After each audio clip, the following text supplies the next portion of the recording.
ఆంధ్ర తెలంగాణలో తక్కువ ఫీజులతో high quality results ఇస్తున్న ఏకైక సంస్థ తిరుమల్ ఐఏఎస్ ఇన్స్టిట్యూట్. సంధ్యా థియేటర్ తొక్కిసలాట కేసు కీలక మలుపులు తిరుగుతోంది. తాజాగా ఈ కేసులో ప్రభుత్వానికి ఊహించని పరిణామం ఎదురైంది. సంధ్యా థియేటర్ తొక్కిసలాట ఘటన జాతీయ మానవ హక్కుల కమిషన్ వద్దకు చేరింది.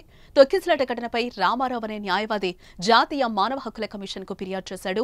పుష్ప 2 సినిమా ప్రీమియర్ షోకు హీరో అల్లు అర్జున్ రావటం, పోలీసులు లాఠీచార్జ్ చేయడంతోనే ఈ ఘటన జరిగిందని జాతీయ మానవ హక్కుల కమిషన్ కు చేసిన ఫిర్యాదులో న్యాయవాది రామారావు ఆరోపించారు. ఈ ఘటనలో రేవతి అనే మహిళ చనిపోయిందని, ఆమె కుమారుడికి తీవ్ర గాయాలయ్యాయని ఫిర్యాదులో పేర్కొన్నాడు.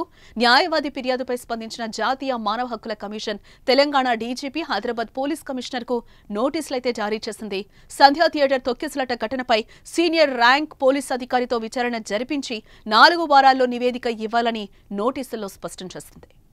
అయితే పుష్ప 2 ప్రీమియర్ షో చూసేందుకు సంధ్యా థియేటర్ కు అల్లు అర్జున్ రావడంతోనే తొక్కిసలాట జరిగి ప్రాణం పోయిందని పోలీసులు కేసు నమోదు చేసి అల్లు అర్జున్ A11 గా పేర్కొన్నారు.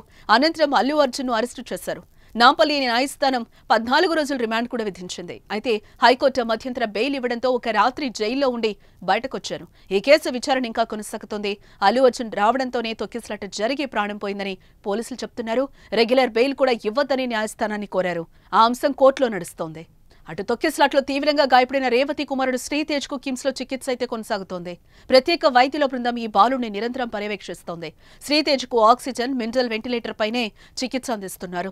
శ్రీతేజ్ కి అందుతున్న చికిత్సపై ప్రభుత్వం నిరంతరం ఆరా తీస్తోంది. అటు పుష్ప 2 టీం కూడా వైద్య బృందంతో టచ్ లోనే ఉంది.